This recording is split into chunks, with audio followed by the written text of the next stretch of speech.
de ça ici à l'église. Et donc voilà, vous avez dû nous croiser de temps en temps. Voilà, c'est nous, voilà, c'est tout. Et je sais pas quoi dire d'autre sur moi, mais il n'y a rien à dire d'autre, donc voilà. Je vais arrêter de parler de moi. Donc, est-ce que tout le monde est prêt avec ses notes et tout ça et tout? Ouais, vous êtes ready? Pour ceux qui ne peuvent pas s'asseoir, je suis navrée d'avance. Mais est-ce que c'est pas un bon problème? Franchement. On rêverait tous d'avoir ce genre de problème, quoi, de faire un événement et que finalement il y ait tellement de personnes que on peut pas s'asseoir, que voilà et tout. Donc moi je suis quand même contente parce que c'est un bon problème et je suis solidaire avec vous. Pour ceux qui sont debout, je reste avec vous jusqu'au bout. Ok? C'est good? C'est les vrais qui sont debout, voilà, jusqu'au bout. Ok? C'est les vrais, les infatigables, ceux qui courent. Ok, donc si vous êtes déjà venu à l'église, vous avez déjà remarqué que l'église, elle est en mode assez moderne quand même. Hein. Vous avez vu que on saute partout, il y a de la bonne musique, c'est quand même assez moderne et tout ça. Et le baptême entre guillemets, ça sonne quand même des fois dans notre tête comme quelque chose qui est une tradition, d'accord, quelque chose qui est plutôt traditionnel et qui se fait soit sur le baptême des enfants et tout ça. Et ça sonne un peu comme une tradition. Alors dans une église moderne, pourquoi on aurait des traditions, d'accord? C'est un peu ça s'oppose parfois, d'accord? Dans notre tête, ça peut s'opposer. Mais c'est super simple. Si vous lisez dans les évangiles, Jésus était très contre les traditions qui servaient à rien, d'accord? Les pharisiens, les gens qui s'occupaient à l'époque du temple de Dieu, a instauré toutes sortes de traditions aux côtés de la parole qui servaient pas à grand chose en fait. Qui servaient soit à culpabiliser les gens, soit à pas faire grand chose quoi. Les filles s'il vous plaît. Enfin, si on commence à parler tous les uns entre les autres, ça va être difficile pour moi. Et ça Jésus a toujours dit ces traditions là qui servent à rien, ça sert à rien quoi. Envoyer baldinguer tout ça, juste c'est le premier à dire ça sert à rien de faire ça, ça sert à rien de faire ça. Par contre, il a instauré deux trucs qui sont le mot tradition me gêne un petit peu, mais comme ça perdure, vous voyez, depuis des années, ça peut pas s'appeler autre chose qu'une tradition. Mais on va mettre un terme positif à tradition, d'accord? C'est en fait, Jésus a posé deux fondements de la vie chrétienne, d'accord, dans nos vies, des choses qu'on doit faire et qu'on doit faire pour se rappeler de qui est Dieu et de ce que c'est notre vie. Et c'est le baptême et la Sainte Seine. C'est tout. Jésus nous a jamais demandé de fêter Noël, nous a jamais demandé de fêter la Pâque. Nous, on le fait parce qu'on kiffe. Vous voyez ce que je veux dire? C'est comme, voilà, nous, on prend toutes les occasions pour faire la fête de toute façon. Donc, voilà, donc on prend ces occasions-là pour faire la fête, mais c'est pas un commandement. C'est pas quelque chose que Dieu nous dit, vous devez célébrer la Pâque. C'est pas ça. C'est juste nous, on le fait pour rendre hommage à Dieu parce qu'on a envie de se rappeler qui il est. Mais la Sainte Seine et le baptême, ça, Jésus a dit, ça, c'est vraiment important. Ça fait une importance, ok? Ça fait du sens et c'est important. Et on va voir ce soir pourquoi Jésus a dit que le baptême c'était important, ok? Est-ce que vous êtes toujours avec moi? Oui. Okay. Quand vous vous êtes perdu, vous me le dites. Okay. Parce que vous voyez, j'ai beaucoup de fiches imprimées ce soir. Et il se peut que je me perde moi-même. Alors du coup, s'il y a quelque chose, voilà, s'il y a quelque chose que vous ne comprenez pas, c'est peut-être normal aussi. Certains niveaux, voilà. Ok. Est-ce que ça vous est déjà arrivé, et peut-être même aujourd'hui, j'ai envie de dire, vous dire, mais pourquoi j'ai agi comme ça? Je sais pas moi, j'ai mal parlé à un collègue ou j'ai fait un truc que j'aurais pas voulu faire comme ça, et se dire en fait, mais carrément genre, mais pourquoi, tu sais, genre, pourquoi j'ai agi comme ça quoi? Ça sert à rien d'avoir agi comme ça, et j'ai agi comme ça. Je voulais faire cette action-là et j'ai fait celle-ci à la place. Est-ce que c'est déjà arrivé à quelqu'un? Oui. Si ça vous est pas arrivé, je vous invite tout de suite à aller à l'hôpital voir si vous êtes vraiment humain, parce que c'est possible. Soit vous êtes un mutant de X-Men peut-être, mais vous n'êtes pas humain. D'accord? Et souvent ça nous arrive. Et moi personnellement, quand ça m'arrive, je me dis ok. Moi ça m'arrive souvent. Ok, là je vais m'ouvrir un petit peu à vous. Ok. Mais tout ce qui se dit à Exchange reste à Exchange. Ok. On n'avait pas commencé à. Hein. Bon, ça m'arrive parfois de me mettre en colère. me mettre en colère assez vivement, je dirais. Hein, voilà. Les secrets, hein, d'accord? Il n'y a que mon mari qui sait, forcément, des fois c'est contre lui que je me mets en colère. Forcément, c'est ma victime. Non, je fais ça. On va jamais finir cet enseignement, ça. Demain à minuit, on est encore là. Avec toutes les petites histoires. Non, je fais ça. Et des fois, je me dis, mais punaise, je voulais pas me mettre en colère et je me suis mis en colère. T'es frustrée par rapport à toi. Donc moi, qu'est-ce que je fais? Je dis, ok, pour cette fois, ça passe. Je demande pardon à Dieu. Dieu, il me pardonne. Et je me dis, après, c'est bon, j'arrête de me mettre en colère. La prochaine fois que j'aurai cette situation, je me mettrai pas en colère. Sauf que, dans la réalité des choses, ce qui arrive, c'est que, oui, j'ai pris une résolution dans ma tête, mais quand la situation se représente à moi, je me remets en colère. Et là, je suis encore plus frustrée. Et parfois, on est frustré. Est-ce que ça vous arrive? Est-ce que vous avez déjà pris des résolutions? Des fois, janvier, c'est la bonne époque. Hein. Je vais aller au sport. J'ai même payé mon abonnement du sport. C'est un mauvais investissement, je vous le dis tout de suite. Venez plutôt à l'église servir à 6h45 le matin pour mettre tout en place et sauter en mode young and free devant. Vous allez perdre autant de kilos que si vous avez payé la salle de sport. Vous dites, je dis direct. Parce qu'on investit pour une année d'abonnement ou 6 mois ou 1 mois si on n'a pas trop les finances parce qu'on a dépensé trop au cadeau de Noël. On est trop généreux. Et après on y va 1 mois, 2 mois. Mais après la fatigue commence à nous prendre, on n'y va plus et tout ça. Et malgré qu'on ait pris la résolution et qu'on ait payé, on n'y va pas. Parfois c'est comme ça dans le comportement humain. On se dit, je veux plus faire ce truc-là, mais je le fais quand même. Ok? Vous inquiétez pas, c'est normal. Jusque là tout va bien. C'est bon?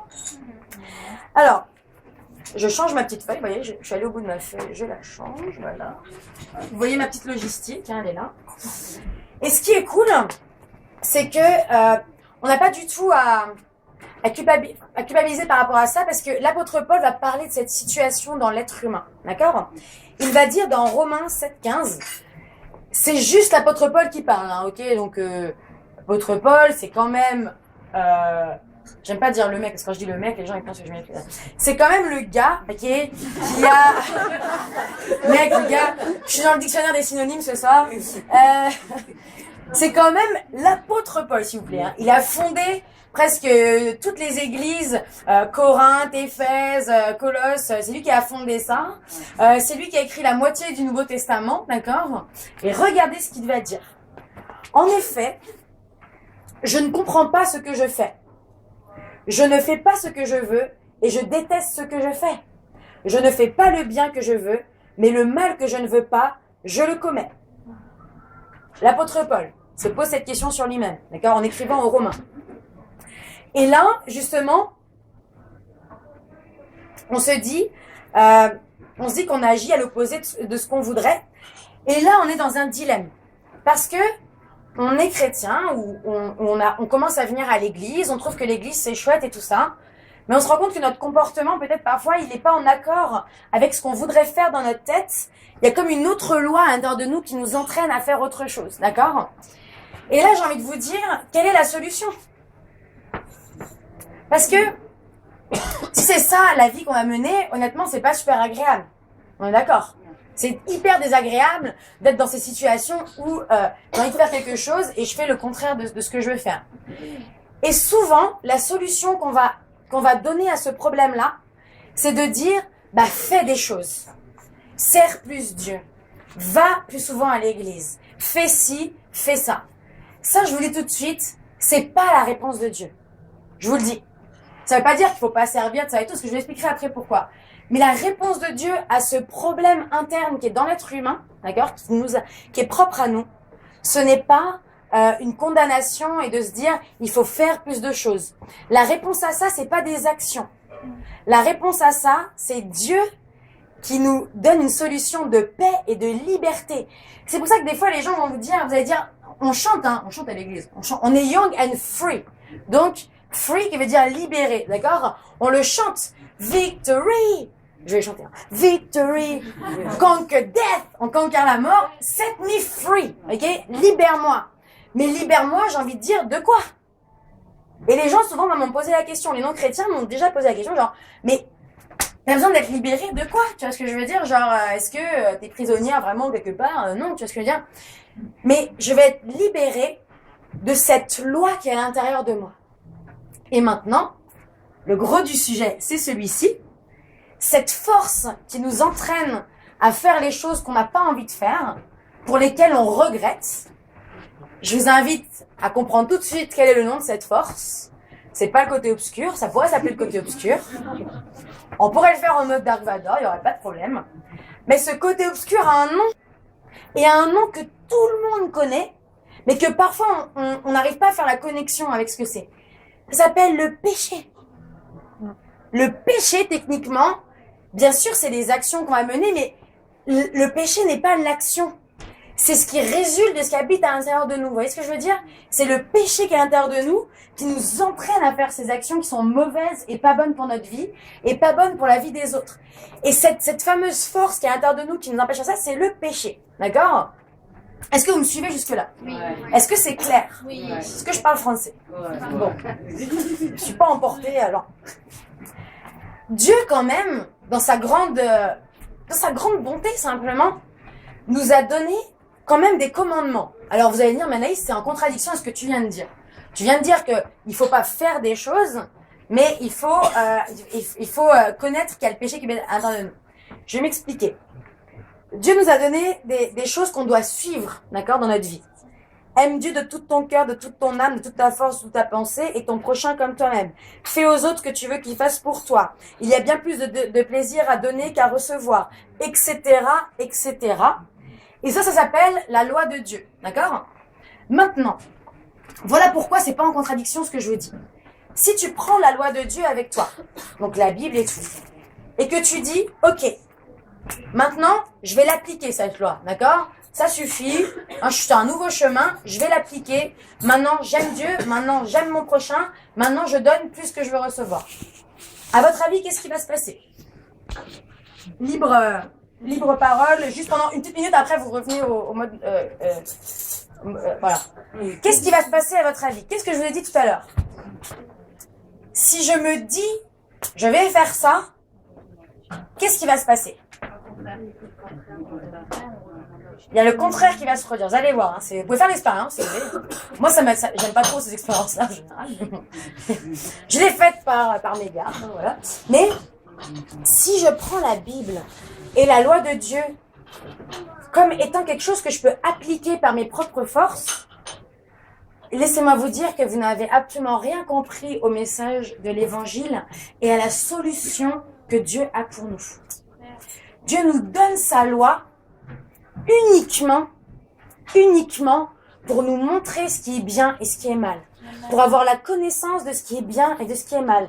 C'est ce qui fait que si j'insulte quelqu'un ou que je lui fais du mal, je sais que c'est en contradiction avec la loi de Dieu parce que je connais la loi de Dieu et je sais que c'est en contradiction. Mais cette force me pousse à le faire, le péché. D'accord? Je poursuis. Donc, mon conseil à moi d'Anaïs, de petite Anaïs que je suis, sincèrement, c'est de pas essayer d'appliquer par nos forces les commandements. C'est pas possible. Dieu l'a démontré à travers tout à travers tout l'Ancien Testament et tout. Ça, c'est l'échec de l'effort humain. L'effort humain ne marche pas. D'accord? Sachez-le. Comme ça, vous perdrez moins de temps. C'est tout de suite. Voilà. Après, regardons ce que dit Paul dans Romains. C'est hallucinant. C'est génial, ça. C'est vraiment génial. Nous savons que la loi qui a été inspirée par l'Esprit de Dieu, mais moi, je suis comme un homme livré à lui-même, vendu comme esclave au péché.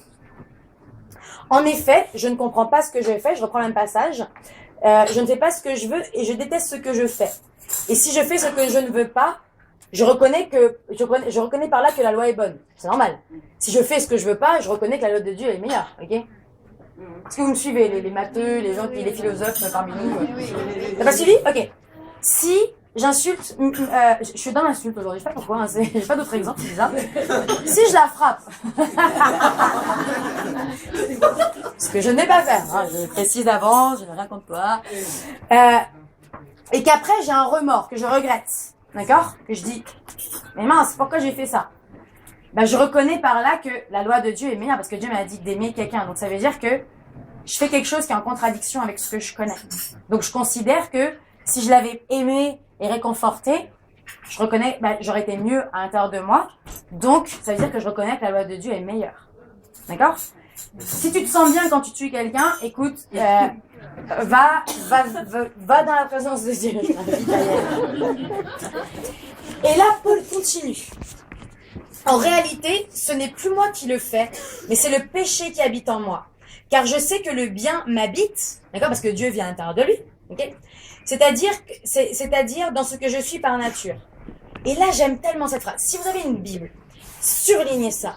Romains 7, verset 18, le début. Si vous avez une Bible, surlignez ce verset. Vouloir le bien est à ma portée, mais non l'accomplir. Et ça, c'est tout le sens du baptême. Vouloir le bien est à ma portée, mais non l'accomplir. Je veux faire des bonnes choses, mais je ne peux pas les faire. Je ne fais pas le bien que je veux, mais le mal que je ne veux pas, je le commets. Si donc je fais ce que je ne veux pas, ce n'est plus moi qui le fais, mais c'est le péché qui habite en moi. Et là, regardez, il continue encore. Hein.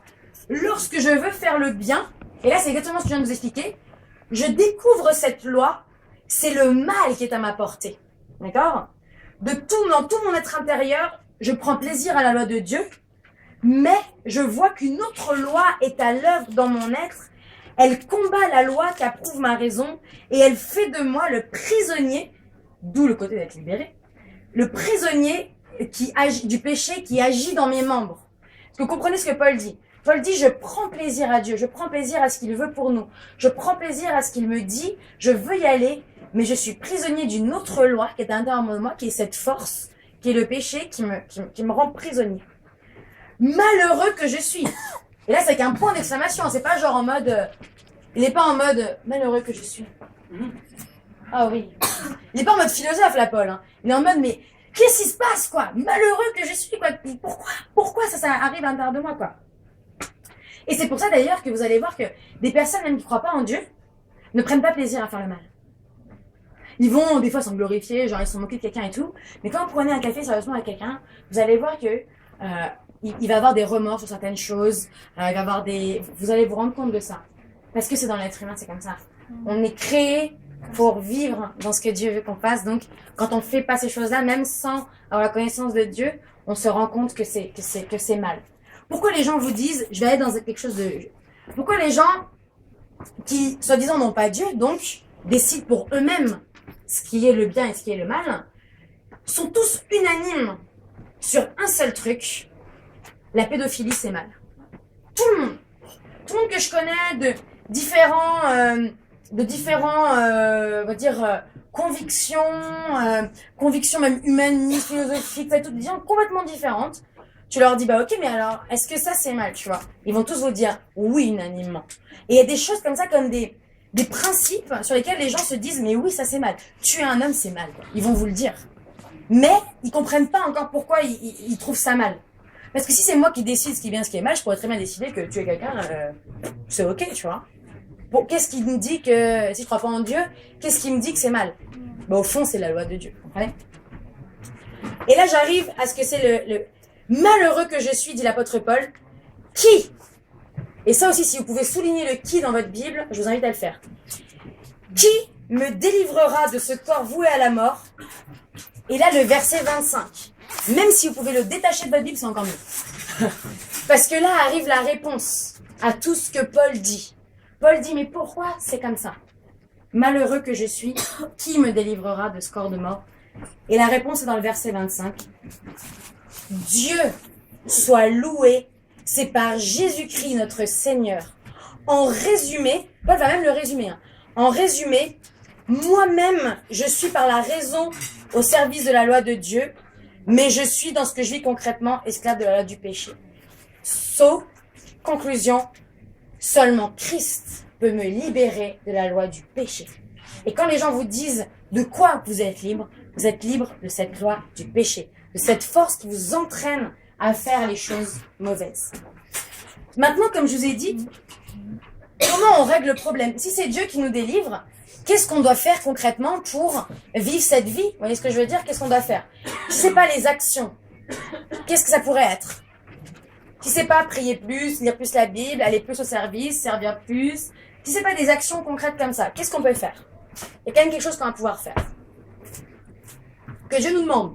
C'est la seule chose que Dieu nous demande. La seule. Non. Non. Ah non, je viens de dire que c'est pas les actions. Ah bah non. Se repentir. Et repentir, ce soir, je suis en mode dictionnaire. Se repentir, se convertir, donner sa vie à Dieu, faire la paix avec Dieu, tout ça, c'est des synonymes pour un seul mot. Et ce soir, si vous n'avez jamais fait de grec, vous allez apprendre un mot grec que vous pourrez placer dans des conversations, montrer que vous êtes cultivé, je ne sais pas, quelque chose comme ça. C'est ce mot grec qui est, attention, accrochez-vous les pinceaux, c'est un mot compliqué mais qui est génial, qui va résumer votre vie tout entière, donc accrochez-vous. Ça s'appelle le métanoïa.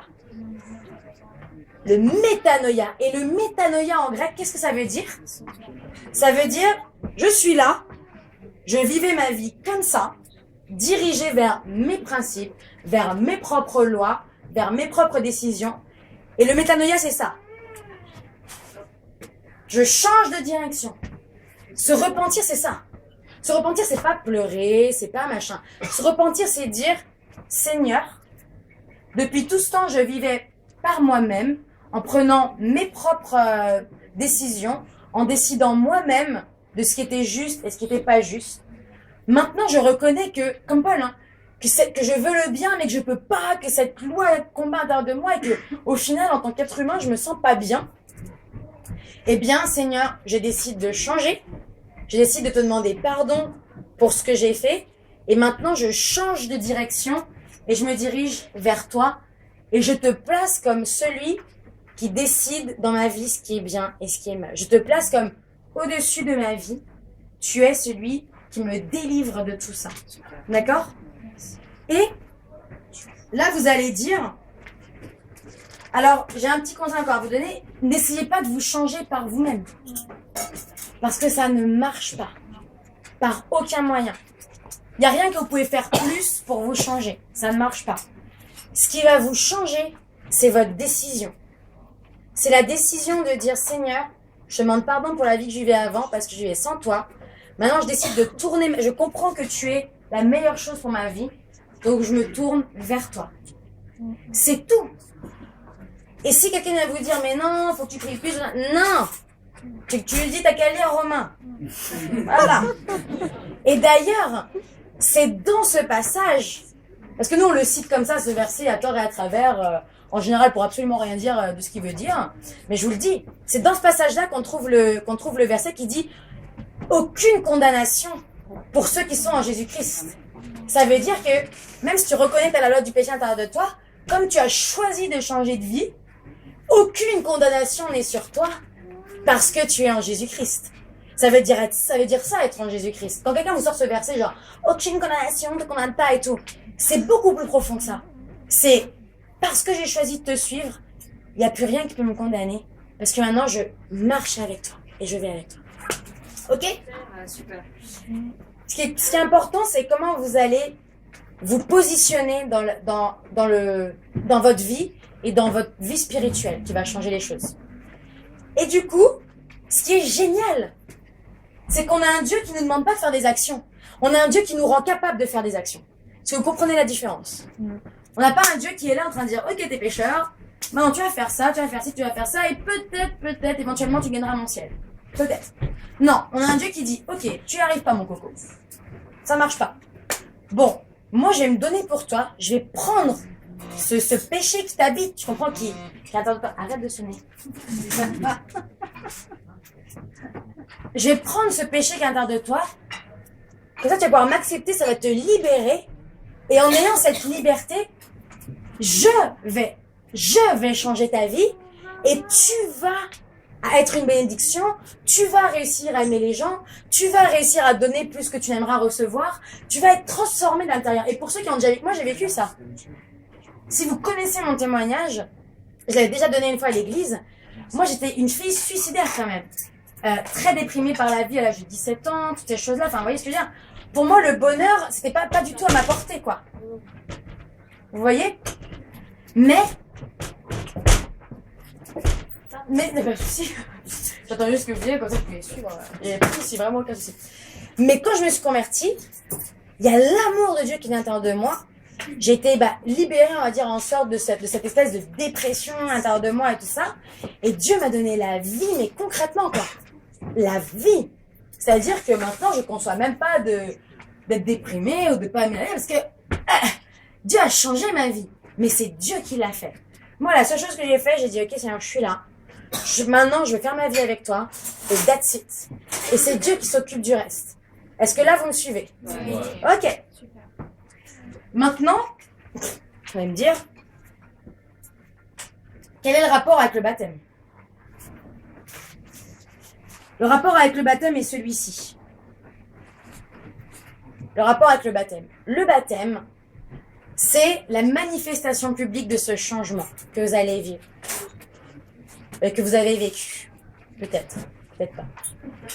Vous avez vu que quand on monte le Church News, il y a une sorte de petite vidéo pour présenter le baptême qui cite Romain, au passage, qui dit, on voit la fille qui se met sa tête dans l'eau, comme ça, là, et qui dit, nous avons été ensevelis dans sa mort, et maintenant nous ressuscitons avec une nouvelle vie et tout ça. D'accord?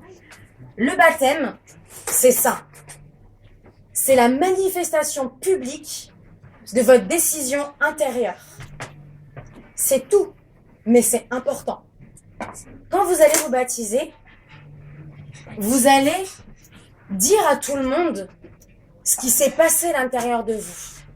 Vous allez montrer aux gens ce qui s'est passé à l'intérieur de vous. Vous allez dire, moi, avant, j'étais mort. Je répondais uniquement à la loi du péché. Je décidais par moi-même, je faisais tout par moi-même. Et je n'y arrivais pas. J'étais mort, comme mort spirituellement. D'accord? Et maintenant, je suis enseveli. Donc quand vous aurez la tête sous l'eau, parce que vous aurez la tête sous l'eau, pendant longtemps, ne paniquez pas. Vous n'allez pas mourir. Parce que même si on restait enseveli dans sa mort, on va quand même pas vous... Voilà. Bon, des fois, si vous avez un peu trop de péché, on va peut-être un peu... Voilà. On va bien nettoyer tout ça. Moi, j'ai toujours rêvé, genre, d'arriver au baptême, genre, tu te mets du shampoing, genre, un peu dans les cheveux, et là, tu te mets un baptême, et tu mets le shampoing. Faites pas ça, s'il vous plaît. Et surtout, si vous le faites, ne dites pas que ça vient de moi. Je vous fais bannir des l'église, je pense. Pas de grâce pour donner, c'est pas possible. Même le sacrifice, non, je peux. Oh là là, je parle. Je reviens tout doucement. Mais, quand vous allez être sous l'eau, vous allez témoigner que vous étiez mort avant. Et que maintenant que vous avez pris cette décision, Dieu vous donne cette nouvelle vie. Et donc, techniquement, ce qui va se passer, vous allez montrer que il y a eu une résurrection dans votre vie. Il y a eu quelque chose de nouveau. Et que maintenant, je m'en vais tout droit dans cette direction avec ma nouvelle vie, avec l'Esprit de Dieu qui vient habiter à l'intérieur de moi pour m'aider à agir correctement. D'ailleurs, c'est pour ça que le baptême, c'est une manifestation publique de ce qui s'est passé à l'intérieur. Maintenant, je vais tout de suite enlever tous les clichés sur le baptême. Moi, quand je me suis baptisée, je croyais qu'après, j'allais plus pécher. Nickel, c'est que, une bonne fois pour toutes, on efface tout, et après, go baby, tu vois, c'est parti, plus de péché, tu vois. Non, c'est pas ça. Et je vais comparer ça au mariage, d'accord? Non mais, pourquoi vous rigolez là? Attends, quand je me suis mariée, parce que je me suis mariée à 4 ans, ok? Non, il y a 4 ans. Comment tu veux que je me marie à 4 ans? J'aime pas pouvoir décider, mais dis. Grosse légende urbaine, tu sais, genre. Émilie et Anaïs sont mariés à 4 ans. J'étais voisins. S'embrasser dans le garage. Rien de tout ça est arrivé. Quand je me suis mariée, j'ai choisi Émile, il m'a choisi. Et on s'est engagé à vivre cette vie ensemble, d'accord? Est-ce que ça veut dire que, après le jour du mariage, tout est accompli, quoi, j'ai envie de dire. Le mariage est accompli, quoi. Ça y est, c'est accompli, on n'a plus rien à faire, c'est nickel, on est mariés, bim. Au contraire, quand tu te maries, et je vous le dis pour ceux qui ont envie de se marier, quand tu te maries, c'est génial parce que tu montres à tout le monde. Ah bah vas-y, je t'en prie. Un jus d'abricot. Quand tu te maries, c'est exactement le même principe que le baptême. Tu montres à tout le monde avec qui tu vas t'engager pour la vie. Que tu choisis cette personne pour la chérir, pour l'aimer, pour faire la vie avec elle, pour construire l'église ensemble et tout ça. C'est ça que tu fais. Et après, en fait, c'est que le début de l'aventure. Une fois que vous êtes mariés, c'est le début de l'aventure. C'est le début où après, il va falloir construire, il va falloir construire des choses, il va falloir construire une communication, construire tout un tas de choses dans votre mariage qui va finalement vous amener à une aventure sublime. Le baptême, c'est la même chose. Vous avez vécu une expérience avec Dieu, vous êtes repenti, vous avez vraiment fait demi-tour dans votre vie, dire « Ok, maintenant c'est Dieu que je suis et c'est ces principes que je vais avoir dans ma vie, c'est lui que je vais avoir pour autorité. » Et ben, le baptême, c'est le début de l'aventure. C'est maintenant j'étais mort, maintenant je reviens à la vie. Et sérieusement, ce serait quand même assez nul de revenir à la vie pour dire « Ah bah c'est bon, c'est fini quoi. » Ce serait hyper nul. Genre de dire « Ah bah maintenant j'ai la vie, c'est cool et tout » pour être en mode « Bon bah voilà, maintenant c'est fait quoi, il n'y a plus rien à faire quoi. » Non, au contraire. Je suis revenue à la vie et maintenant l'esprit est à l'intérieur de moi et maintenant, avec l'esprit de Dieu qui habite à l'intérieur de moi, je vais construire une vie avec Dieu qui va m'amener dans une aventure incroyablement bénissante. Et c'est ça qu'on appelle la sanctification au passage. Sanctification, ça fait hyper... sanctification, ok, maintenant Coco, t'arrêtes, hein. Voilà.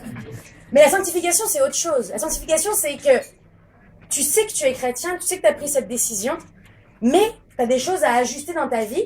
Et plus tu marches avec l'Esprit de Dieu, plus tu marches avec lui, plus tu le connais, plus tout ça, plus tu ajustes ta vie en fonction de ses principes, et plus tu grandis avec lui, et plus ta vie est bénissante, et plus ta vie te bénit, et plus ta vie est florissante. Et c'est pour ça que la Bible dira jamais « il faut que tu sanctifies ». C'est qu'elle me trouve un « il faut » dans la Bible qui vienne me voir.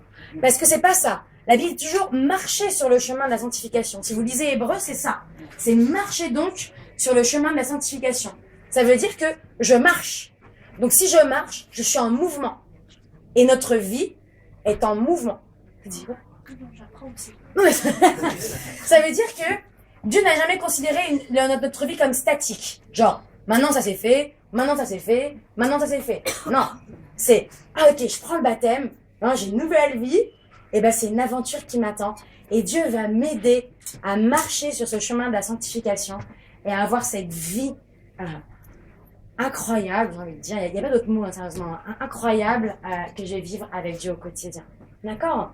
Donc quand vous allez vous baptiser, vous allez montrer à tout le monde que vous étiez mort à la vie, et que maintenant vous êtes ressuscité avec Christ dans les lieux célestes avec lui.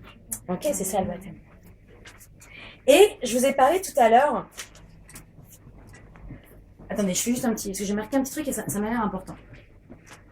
Il faut bien penser que c'est la confirmation publique. Donc ça a quand même une importance. Ok? Je mets une importance là-dessus parce que c'est important. Je sais que j'ai pas important comme dans la bouche. C'est que vous allez en fait montrer à tout le monde votre choix et ce qui s'est passé à l'intérieur de vous. Donc il va y avoir des témoins de ça, de votre vie, d'accord, de ce qui s'est passé. Et vous allez certainement les toucher par votre vie ou quoi que ce soit, enfin, ou les interpeller, quoi que ce soit. Mais c'est juste pour dire que c'est un peu comme le mariage, quoi. Il y a plus de 300 personnes qui ont vu que j'ai pris Émile comme époux dans ma vie. Et ça a une importance. Pourquoi? Parce qu'on est une communauté tous ensemble, d'accord? Si vous lisez le pré-service au début de l'église, quand vous rentrez un peu avant dans la salle, il y a le pré-service. Ça dit qu'on est tous des pierres vivantes, mais qui formons un seul édifice, d'accord? Donc c'est important de montrer à la communauté que moi aussi j'ai choisi et tout ça. Et moi, quand je me suis baptisée, il y a un de mes amis, le premier truc qu'il m'a dit quand je suis sortie, quand je me suis rhabillée, tout ça et tout, que je suis revenue dans la salle, le premier truc qu'il m'a dit, et vous voyez, ça m'a marqué, je me suis baptisée en 2006, et ça m'a marqué, il m'a dit, bienvenue dans la famille. Vous voyez ce que je veux dire? Vous allez montrer à tout le monde que moi aussi maintenant je suis Christ, je fais partie intégrante de la communauté, et moi aussi mon choix c'est d'être la pierre vivante qui va aider à bâtir l'édifice de Christ, d'accord? Donc on appelle le royaume de Dieu. Ok? Donc c'est cette confirmation publique. Donc si on fait un résumé, nous, notre seule action à faire c'est la décision, d'accord? Et Dieu va s'occuper des actions. D'accord? Dieu va s'occuper de changer vos actions. Mais nous, c'est la décision qui prime. D'accord? C'est tout. Si vous devez retenir qu'une seule chose de cet enseignement, c'est nous, c'est la décision. Et Dieu s'occupera des actions. Mais mettez une importance capitale, j'ai envie de dire, sur votre décision. Vous allez décider pour votre vie ce qui s'est passé à l'intérieur de vous. Donc, si vous ne vous sentez pas tout de suite de vous baptiser, ce n'est pas grave. Parce que c'est comme le mariage, c'est une décision importante. Vous devez vous poser avec ça et dire, ok Seigneur, est-ce que, enfin voilà, moi j'ai envie de, enfin faut vraiment avoir vécu intérieurement cette transformation et après vous allez le montrer à tout le monde, d'accord? Voilà, c'est ça. Et je vous ai parlé d'un deuxième truc que Dieu a instauré, c'est le baptême et la Sainte Seine, qu'on appelle l'Eucharistie, enfin toutes ces choses-là. On prend un petit peu de jus de raisin ou de vin pour certains et on prend du pain. Et pourquoi Jésus a voulu qu'on fasse ça? Eh ben c'est exactement pour ce chemin de la sanctification qui vient après. Jésus voulait qu'on se baptise parce que c'est important de montrer à tout le monde et pour qu'il y ait la fête dans le ciel aussi. J'imagine que c'est peut-être pour les anges aussi. C'est une petite occasion de fêter un peu, tu vois. Il s'est dit, bon, on va mettre un petit commandement sympa. Allez, il faut, pour que vous puissiez faire la fête, il faut que les gens se baptisent, quoi, vous voyez. Parce que dans la Bible, c'est marqué que quand un seul homme tourne son cœur vers Dieu, les cieux sont en fête. Quand un seul homme. Donc si, le dimanche matin, on faisait toute l'église juste pour une seule personne, il y aurait la teuf dans les cieux. Et nous aussi, enfin. Voilà. Après, c'est plus sympa d'être plusieurs. Hein. C'est comme pour ton anniversaire, toi, si t'es tout seul, c'est cool, mais bon, c'est d'autres personnes, c'est mieux, quoi. Et ben, la Sainte Seine, c'est justement pour ce chemin qui vient après, qui est la marche vers la sanctification. Pourquoi on prend la Sainte Seine? Ben, typiquement parce que le péché, ça ne s'arrête pas quand on s'est baptisé. C'est pour se rappeler qu'on a un Dieu qui nous aime inconditionnellement, qui s'est donné pour nous. C'est pour ça que vous prenez le sang et le corps du Christ. C'est parce que vous vous rappelez dans ce moment-là. Et Dieu l'a fait, faites-le en mémoire de moi. Hein. C'est-à-dire que le pain ne se transforme pas en corps de Christ, le sang se transforme... Enfin, vous voyez ce que je veux dire? Non, mais parce que parfois, ça... Vous savez que les premiers chrétiens étaient traités de cannibales? Parce qu'ils... et de incestueux. Vous savez pourquoi? Parce que les gens pensaient qu'ils mangeaient le corps du Christ et qu'ils étaient tous entre frères et sœurs et qu'ils se mariaient entre frères et sœurs. Donc les tout premiers chrétiens, si vous lisez les pères de l'Église, étaient traités d'incestueux et de cannibales. C'est pour ça que Paul après a démenti des trucs et a dit non et tout ça. Mais quand vous faites la Sainte Seine, vous vous rappelez de ce Dieu qui nous aime inconditionnellement et que c'est pour ça qu'il s'est donné pour nous. Et donc que nous aussi, on va s'aimer inconditionnellement parce que Dieu a fait ce geste envers nous et que c'est pour ça qu'on est la communauté des chrétiens. C'est parce qu'on croit en Christ et on croit que c'est lui qui nous transforme, c'est lui qui nous a aimés le premier et c'est lui qui nous change profondément de l'intérieur. Ok? Ouais. C'est ça la Sainte Seine. That's it. Pour l'enseignement, c'est bon. Si vous avez des questions, c'est maintenant. Pas sur la logistique. La logistique, je vais vous l'expliquer après. Si vous avez des questions sur c'est quoi le baptême, c'est pas clair, ça j'ai pas compris, nanani, nanana, peu importe, go ahead. Vas-y. Il y a des églises où le chemin vers le baptême prend du temps, les catéchumènes, ça, où ça prend même 1 an ou 2 ans. Et je pense que c'est pas le cas. Pourquoi Alors pourquoi? Quel intérêt, faire durer, pas durer? Alors, l'intérêt, ça c'est typiquement des mœurs et des traditions instaurées, je veux dire, par les hommes, selon comment ils veulent que leur communauté fonctionne et tout ça. Mais dans la Bible, d'accord, si nous restons vraiment bibliques... Alors, pardon, excusez-moi, moi je suis dans mon mode, ouais, Alors, la question est la suivante. Dans certaines églises, notamment pour les catéchumènes, il y a un chemin qui est long pour arriver au baptême. C'est-à-dire qu'il y a beaucoup d'enseignements, beaucoup de choses comme ça et tout. Et la question qu'elle a posée, c'est quel intérêt de faire durer ou de pas faire durer? Parce qu'à Essonne, tu peux même te baptiser le jour même si tu as envie. C'est comme ça. Donc, quel est l'intérêt? Oh, voilà, merci. Ah bah, merci. Mehdi, c'est notre star internationale. Amen. Ramène les boissons. Bien. Alors, l'intérêt, il n'y en a aucun. Ça, c'est typiquement les églises qui décident comment ils veulent que leur catéchuménat... Vous savez pourquoi il y en a qui mettent un chemin si long? Je pense qu'il y a une raison. C'est parce que le baptême est une décision importante. Et que les gens ne veulent pas que les personnes prennent à la légère. D'accord? Mais c'est pas parce que c'est une décision importante qu'elle est obligée de durer longtemps. Si vous lisez dans les actes des apôtres, vous verrez que Philippe, l'apôtre Philippe, tranquille, il marche et tout. Après, il croise un eunuque, qui est le mec. Il parle avec lui sur le bord d'un chemin. Le gars dit oui, je veux accepter Jésus. Je comprends que faut que je change de voie et tout ça. Et je veux me faire baptiser. Il arrête la charrette. Il voit un lac. Philippe baptise l'eunuque. On n'a jamais vu plus rapide en tant que baptême. Là, le exchange baptême, c'était express, quoi. Ils ont arrêté la charrette au bord du lac, qu'ils ont baptisé Philippe. Mais pourquoi? Parce qu'il avait compris qu'il était mort dans sa vie d'avant, mort spirituellement, que c'était la loi du péché qui vient de lui, et que maintenant il voulait être libéré, et qu'il voulait prendre la décision d'accepter Christ dans sa vie, pouvoir vivre cette vie libre avec Christ. Donc une fois que tu as compris ça, tu peux être mort au péché et revivre dans ta vie nouvelle. Donc il n'y a pas de, la Bible ne dit pas de loi, ni de chemin, ni absolument rien du tout. C'est libre à chaque église. Et à Hillsong, on a décidé de fonctionner comme ça avec un enseignement pour être sûr que tout le monde a bien compris ce que c'était. Et après, c'est vraiment à la liberté de chacun. J'ai envie de dire, c'est votre vie, quoi. C'est votre décision. Il y a que vous qui pouvez savoir si vous l'avez vécu, si vous voulez le vivre, si vous voyez ce que je veux dire. C'est vraiment, on est vraiment dans le chacun décide pour sa vie, quoi. Vous voyez ce que je veux dire. Et donc voilà, quoi. C'est ça là. Il n'y a pas de règle en fait. En tout cas, bibliquement, il y en a pas. C'est chaque communauté qui fait comme ils veulent. Voilà. C'est comme pour le mariage. Il y en a pour le mariage, ils font durer ça super longtemps, d'autres non. C'est parce que chacun est dans son truc. C'est juste que ce qu'on veut s'assurer, c'est que vous ayez bien compris. Donc pour nous, à Hillsong, en tout cas, on se dit, pour que vous compreniez bien, il faut au moins qu'il y ait un enseignement là-dessus, quoi, pour bien comprendre. Voilà. Mais il n'y a pas de, comment dire, il n'y a pas de chemin à parcourir particulier pour se baptiser. C'est ça que je veux dire. Ok? Est-ce que ça répond à ta question? Ouais. Ok. Est-ce que vous avez une autre question? Ouais.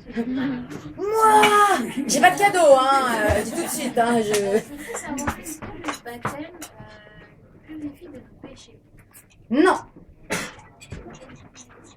Je vous le dis. Déjà, je faisais tout à l'heure la blague avec je vous laisse son temps sous l'eau pour purifier et tout. Hein? Alors, la question est la suivante. Est-ce que le baptême, et je précise, est-ce que le baptême nous purifie de nos péchés? La réponse est non. Ce qui nous purifie du péché, c'est Christ. C'est la décision qu'on a fait avec lui. À partir du moment où vous avez dit au Seigneur, je regrette ma vie d'avant et maintenant je veux avancer dans la vie avec toi, Christ vous a purifié de tout péché. Parce que c'est pas, comme on a dit tout à l'heure, c'est pas une action qui va vous purifier, c'est Jésus qui s'est donné pour nous, son sang qui a coulé, qui nous purifie. Et le baptême, c'est juste la confirmation publique. En gros, quand tu vas te baptiser, tu vas dire aux gens, j'étais mort et maintenant j'étais mort et tout ça, et maintenant Christ m'a purifié et j'ai ressuscité dans la vie avec lui. Mais la puissance de la vie avec Christ, c'est Christ. C'est pas le baptême qui purifie. L'eau que vous allez voir, c'est l'eau que vous avez chez vous, que vous mettez sur les visages. L'eau, c'est pas l'eau du baptême. Le baptême, c'est juste un moyen matériel, on va dire, de représenter quelque chose de spirituel qui s'est passé à l'intérieur de nous, ok? Pour que les gens comprennent ce qui s'est passé.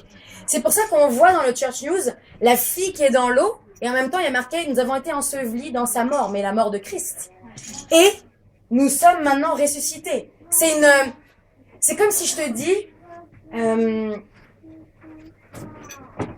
est-ce que c'est le mariage qui fait mon engagement avec Émile? Non. C'est avant qu'on a décidé de faire cet engagement et de vivre l'un avec l'autre, d'accord? Et le mariage vient juste montrer à tout le monde et confirmer que, ouais, on a décidé de s'engager ensemble. Mais c'est pas le mariage le mariage c'est juste la manifestation publique, en fait, de ce qu'on a décidé avant. Ok? Est-ce que c'est clair pour tout le monde? Cool! Donc la blague avec le péché et quand vous laissez longtemps, c'est pas vrai, du coup. Ouais. Ah, ça se complique là.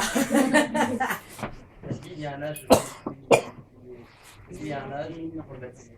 Non. Non mais, je vous réponds sincèrement, hein, je vous réponds bibliquement ce qui se passe, d'accord? Je ne vous réponds pas selon mes convictions, enfin, je réponds bibliquement. Il n'y a pas d'âge limite pour se baptiser. Maintenant, si quelqu'un de 8 ans veut se baptiser, on va le rencontrer. Ce qui est important, faut toujours revenir à ça. Ce qui est important, c'est est-ce que la personne a vécu cette transformation et ce changement? Est-ce qu'elle a vraiment donné sa vie à Christ? Est-ce qu'elle s'est tournée? Est-ce qu'elle a compris? Et est-ce qu'elle part là-dedans? D'accord? Si c'est ça, mais baptise-toi. Je veux dire, c'est comme il n'y a pas d'âge limite après. Après 80 ans, donc on peut baptiser. Non, c'est vraiment ça. C'est vraiment la concrétisation de la décision. Donc, il n'y a pas d'âge limite. Après, je sais qu'il y a des églises qui disent pas avant 16 ans, tout ça et tout, parce qu'on va considérer que les jeunes ne sont pas forcément matures et tout. Mais j'ai des amis qui sont baptisés à 12 ans, en ayant des enfants d'église, en ayant pleine conscience de qui était Christ, de ce qu'ils avaient fait pour lui et tout ça, et qui maintenant vivent une vie de service à l'église de façon incroyable, quoi, vraiment. Ce qui compte, c'est de comprendre ce qui s'est passé. Est-ce que j'ai bien compris? Est-ce que je me baptise pour faire comme les copains? Ou est-ce que, non. Est-ce que, vraiment, à l'intérieur de moi, c'est ça qui s'est passé? Si c'est pas le cas, c'est pas la peine de mentir. Non, il s'est pas passé ça, bon bah, faut que je le vive pour pouvoir le montrer. C'est aussi simple que ça, quoi. C'est comme vous pouvez pas dire, je suis mariée si vous êtes avec personne. C'est comme, ça marche pas, quoi. Non mais, ça va être aussi logique que ça, au final. T'avais une deuxième question? Ça répond à ta question? En fait, je me suis baptisé il y a 14 ans. Et justement, il y a des gens dans l'église qui ont fait leur remarque, trop jeunes. Mais est-ce que tu avais compris, Christ, que ça avait été pour toi? Est-ce que tu as changé ta vie? Est-ce que tu es dans une marche de sanctification? That's it. Félicitations. Oui, il n'y a pas de souci, merci beaucoup. Merci. Oui? Ouais, je voulais savoir, moi je suis baptisée aussi depuis 5 ans, mais je voulais savoir le baptême d'eau et le baptême dans le Saint-Esprit, est-ce que ça coïncide forcément? C'est-à-dire, au niveau du même moment, tu veux dire? Ouais. Alors, la question est la suivante. Est-ce que le baptême d'eau et le baptême du Saint-Esprit coïncident? C'est-à-dire que, est-ce que quand vous allez concrètement vous baptiser samedi prochain, est-ce qu'en même temps vous allez recevoir le baptême du Saint-Esprit? La réponse est non. Parce que dans la Bible, il y a des gens, même qui étaient grecs, qui n'étaient même pas juifs, qui, avant de se baptiser concrètement, donc avant de montrer à tout le monde qu'ils avaient reçu Christ, ont reçu le baptême dans le Saint-Esprit. Absolument. Je sais plus comment il s'appelle d'ailleurs. Confucius, rien à voir. C'est Corneille. Si vous regardez dans Actes, c'est Acte 7, je crois. L'histoire de Corneille. Pierre va aller chez Corneille pour manger, tout ça et tout, parce que... Hein? Voilà. Chez Corneille, et au final, Pierre va prier avec Corneille, et Corneille va être baptisé du Saint-Esprit. Et les apôtres aussi, pareil, c'était à la Pentecôte seulement qu'ils ont reçu le baptême du Saint-Esprit. C'était pas au même moment que leur baptême. Donc non, ça coïncide pas forcément au niveau du moment. Voilà. Il y a des gens le baptême du Saint-Esprit est arrivé bien après, d'autres bien avant, c'est tout. Ça répond pas. Une question à laquelle je vais auto-répondre, à laquelle vous vous posez, d'accord? C'est le baptême par aspersion et le baptême par immersion. Certainement. Ça se pose dans votre tête. Le baptême pichenette quand on est bébé, ou j'appelle comme ça, hein. Le baptême pichenette, c'est pas péjoratif, hein. Il y a jamais rien de péjoratif dans ma bouche, juste parce que je trouve ça marrant. Donc, pichenette, non. Et le baptême par immersion, genre, j'étais mort et je suis ressuscité. Moi, j'ai été baptisée étant bébé, d'accord? Ma mère m'a baptisée étant bébé, d'accord? Mais en 2006, je me suis baptisée, d'accord? C'est-à-dire que il y a rien dans la Bible qui dit qu'on doit spécifiquement baptiser des enfants et tout ça, parce que... Mais vous allez pouvoir répondre à cette question tout seul, hein. Pourquoi? Parce qu'il n'y a pas de facteur décisionnel. S'il n'y a pas de facteur décisionnel, tu peux pas imposer à quelqu'un de dire, bah maintenant tu vas suivre Christ, t'es mort dans tes péchés, t'es ressuscité, enfin je veux dire, ça ne fait même pas de sens en fait au final. Ça fait pas de sens. Donc, ça veut pas dire qu'on va blâmer ça, au contraire, on va juste dire, bah nous on fait pas ça, c'est tout, parce que on considère que c'est pas la décision de la personne. Donc moi, en 2006, devant tout le monde, j'ai décidé de prendre ma décision, et c'était mon changement intérieur que je manifestais aux autres, quoi. Donc, pour moi, mon vrai baptême, c'était quand j'ai décidé de me baptiser, quoi. Quand je suis allée dans les eaux, et que j'ai considéré que j'étais mort au péché, et que je suis revenue à la vie. Aussi, autre chose qui n'est pas biblique, hein. Là, je blâme pas les autres, mais c'est peut-être des questions qui trottent dans vos têtes. Hein. C'est pour ça que je me permets de les citer. C'est que le fait de baptiser des enfants ne les protège pas de rien du tout. Hein. Voilà. Il y a souvent des gens qui vont baptiser les enfants pour dire que ça va les protéger d'une certaine façon et tout. Non, c'est nulle part écrit dans la Bible. C'est nulle part écrit. Hein. Donc, ce qui n'est pas écrit, ça n'a pas de poids. C'est ce que je veux dire. Par contre, Dieu nous aime, Dieu nous a créés, Dieu nous a créé une destinée bien avant qu'on vive et tout ça et tout. Ça, c'est certain. Mais de baptiser l'enfant concrètement ne fait absolument rien ni au niveau spirituel, ni quoi que ce soit. Question. Alors dans la Bible, quand Jésus dit en vérité, moins d'être baptisé d'eau et d'esprit, je sais plus, personne n'est sauvé, je sais plus quelle est la phrase exactement. Oui, mais quand Jésus parle de ça, je lui dis tout de suite, hein, parce que j'ai étudié ça, la question est la suivante. Quand Jésus dit, donc en vérité, si personne n'est baptisé d'eau et d'esprit, il ne rentrera pas dans le royaume des cieux, d'accord? Bah c'est normal. Si la personne n'a pas choisi Christ dans sa vie, bah c'est concrètement qu'elle a dit, je veux pas aller dans le royaume de Dieu. Vous voyez ce que je veux dire? C'est comme si quelqu'un il me dit, bah moi je vais pas rentrer chez toi, je vais pas le forcer à rentrer chez moi. Vous voyez ce que je veux dire? C'est la même chose. Mais il y a quelque chose qui est important de comprendre. Tant que le facteur décisionnel n'est pas là. Déjà, on n'a pas la réponse, mais je ne considère pas que Dieu envoie les enfants en enfer. Concrètement, je vais tout de suite. Hein. Je vais tout de suite parce que j'ai perdu un bébé moi-même, vous voyez ce que je veux dire. Donc, je sais très bien que ça se passe pas comme ça, parce qu'il n'y a pas de facteur décisionnel. C'est comme si tu dis à quelqu'un, à moins que tu comprennes comment traverser la route, tu pourras pas aller de l'autre côté. Oui, mais un enfant qui est bébé, qui marche même pas, tu peux pas le jeter sur la route et dire, ah bah, t'avais pas compris, je suis désolée, tu vois. C'est pas comme ça que ça fonctionne. D'accord? Non. Mais dis, on fait pas ça avec les enfants, hein, voilà. Donc voilà. C'est ça absolument, hein. Tant qu'il n'y a pas d'âge, qu'il n'y a pas de facteur de décision, effectivement, voilà. Mais après, quand t'es adulte et tout ça, enfin, je veux dire, si tu décides pas d'aller avec Dieu, bah, Dieu n'est pas sadique, quoi. Dieu va pas t'emmener dans un endroit dans lequel tu ne veux pas aller, puisque Dieu t'a laissé ta liberté. D'accord? Voilà. Autre question. Bon, en fait, par rapport à ce que tu as dit tout à l'heure, Oui. le baptême d'enfants, là. Oui. Les églises, en fait, après avoir baptisé les enfants, ils font une confirmation. Oui. Est-ce que, genre, une confirmation, enfin, il y a des personnes vraiment qui disent oui, ben, moi, le jour de ma confirmation, j'ai vraiment reçu Jésus, je l'ai accepté, j'ai changé de vie. Donc, moi, ben, je suis baptisée avant, donc pour moi, ben, c'est comme si c'était le baptême. Est-ce que c'est. Bah, c'est pas mauvais en soi. La question est la suivante. Dans les églises catholiques, genre, quand ils se font baptiser les enfants, après, ils font une confirmation. Et il y a des gens qui, à leur confirmation, ont compris qui était Jésus et l'ont accepté.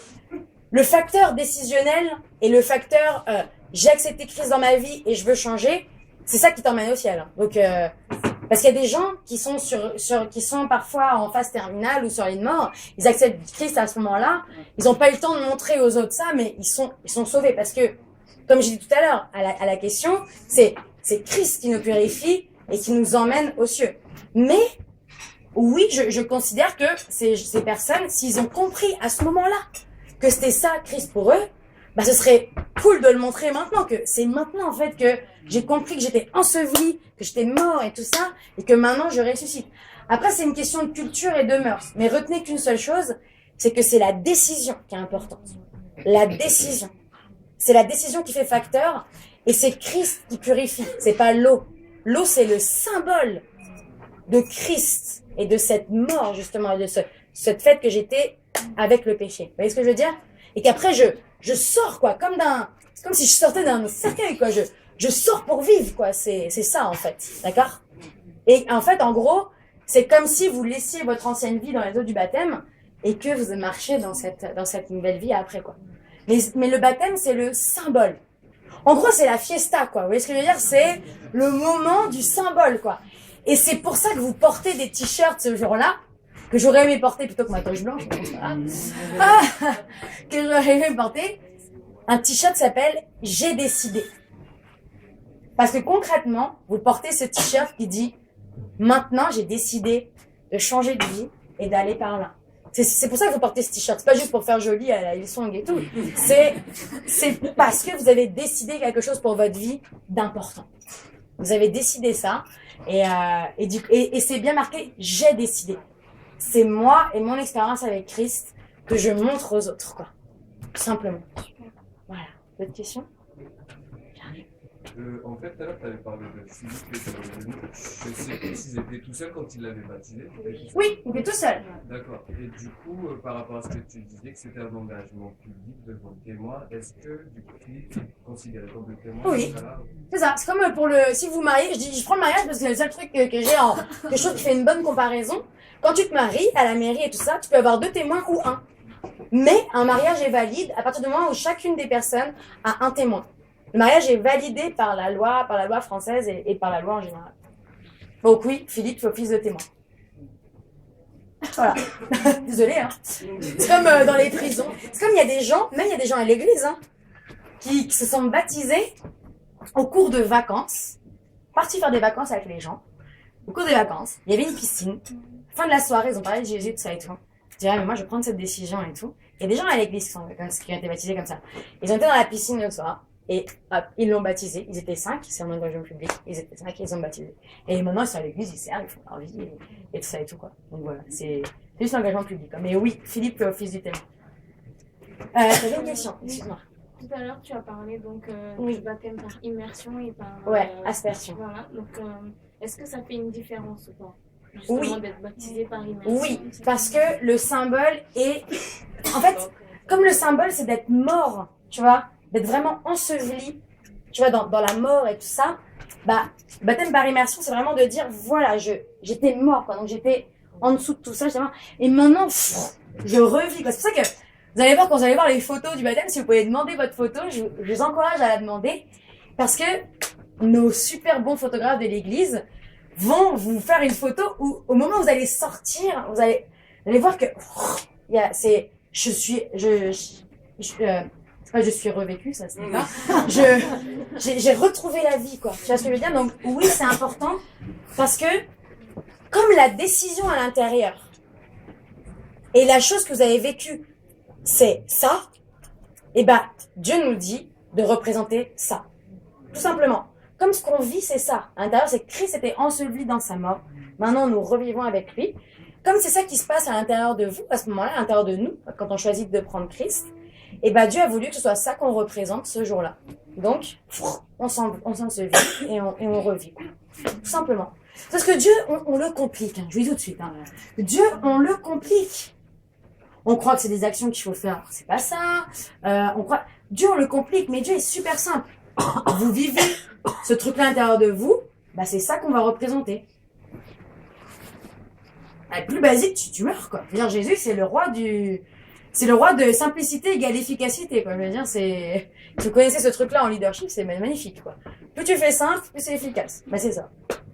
C'est parce que c'est ça qui se passe. Donc, on va pas montrer autre chose qui se passe à l'intérieur parce que c'est ça qui se passe.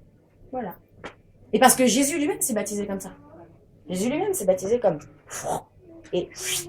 Jésus lui-même, hein, qui à la base n'avait pas besoin d'être baptisé. C'est lui-même qui se libère du péché. Enfin, tu vois, je veux dire, c'est comme... Peut-être qu'il n'avait pas de péché, donc bon, enfin, tu vois, c'est comme... Mais pour nous montrer... Enfin, Jésus est quand même génial, est un super bon pédagogue, quoi. Lui-même qui n'avait pas besoin... Enfin, je veux dire, il l'a fait parce qu'il était homme aussi.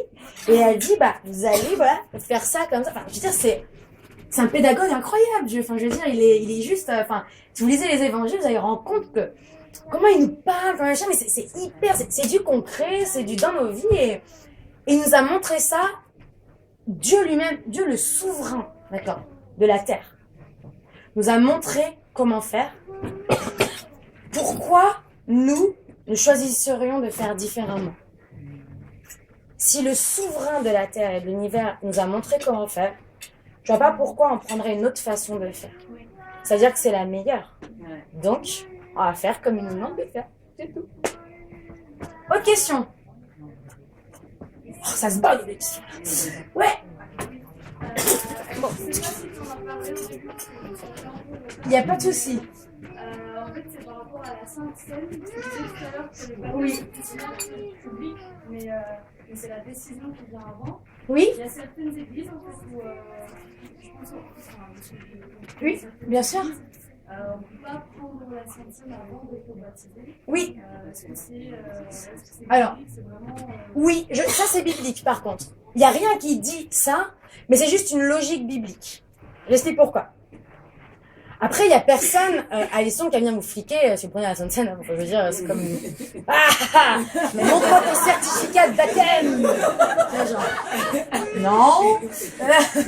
On va faire ça. Tu vois, c'est comme... Tout le monde vient avec son certificat, tu sais, c'est bon, je prends la Sainte Seine. D'accord. La Sainte Seine, c'est... comment, en fait... je vais répondre à la question par une question. Comment tu peux prendre le sang du Christ et le corps du Christ sans avoir compris ce qu'il a fait pour toi et sans l'avoir choisi dans ta vie? C'est comme... Non mais, je m'explique. C'est ça, c'est la question logique. Après, je veux dire, ma mère qui n'est pas baptisée, mais qui accepte Christ, qui aime Jésus, qui a vécu ce métanoïa, vous voyez ce que je veux dire, va prendre la Sainte Seine, d'accord? Parce que elle a compris ce qui se passait à l'intérieur. Vous voyez ce que je veux dire? C'est toute une question de décision et de compréhension.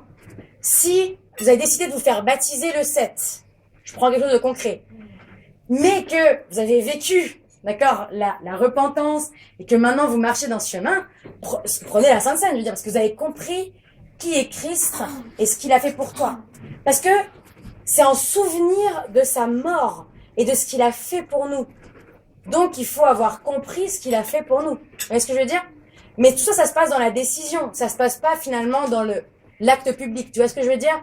C'est pas genre, après ton baptême, tu vas prendre la Sainte Seine. Moi, dans mon église où je me suis baptisée, c'était comme ça. C'est-à-dire que le jour où je me suis baptisée, après, ils ont passé la Sainte Seine pour les nouveaux baptisés. D'accord? Mais malgré que 6 mois avant, j'avais pris ma décision, mais bon, on m'avait dit non, pas de faire la Sainte Seine, non, mais je considère que c'est pas juste parce que j'avais déjà compris que Christ avait fait ça pour moi et j'avais déjà fait cette repentance à l'intérieur de moi. Donc, voilà. Mais moi, je considère que c'est plus logique comme ça. Après, il n'y a pas de commandement. Il n'y a pas de condamnation non plus pour si vous l'avez pris et que vous n'étiez pas baptisé. S'il vous plaît, hein, faites la paix avec vous-même. Dieu vous aime. Et... c'est juste la Sainte Seine, c'est un mémorial, d'accord? C'est genre, je me rappelle que Christ m'a aimé inconditionnellement, qu'il est allé jusqu'à cette croix, qu'il a donné son corps et son sang pour moi, pour me libérer. C'est un mémorial. Est-ce que je veux dire?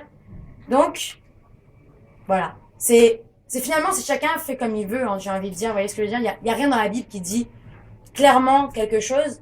Pour moi, ça fait juste du sens comme ça. Parce que je me dis, bah, voilà. Mais après, c'est tout à chacun, d'accord? Mais en tout cas, quand on l'apprend, il faut bien être conscient de ce que ça veut dire. C'est genre, ça veut dire que c'est le sang de Jésus et son corps pour moi, pour ma vie à moi, qui s'est donné. Il m'a aimé inconditionnellement pour que moi, après, je puisse vivre cette vie et aimer les autres aussi inconditionnellement. Tout simplement. Mais il n'y a pas de, tu vois, il n'y a pas comme de loi ou d'ultimatum, on va dire, à ce niveau-là. Ok? J'ai vu qu'il y avait une autre main tout à l'heure qui s'est levée et je sais pas c'est qui. Ah bah c'est retour. Après 3 questions, c'est fini, on n'a plus le droit. 3 questions par personne. Dans certaines églises, Oui. on ne peut pas, par exemple, pour servir à la Sainte Seine, on ne peut pas baptiser. Oui. Dans une église, Ok. Là, je vais mettre d'accord tout le monde.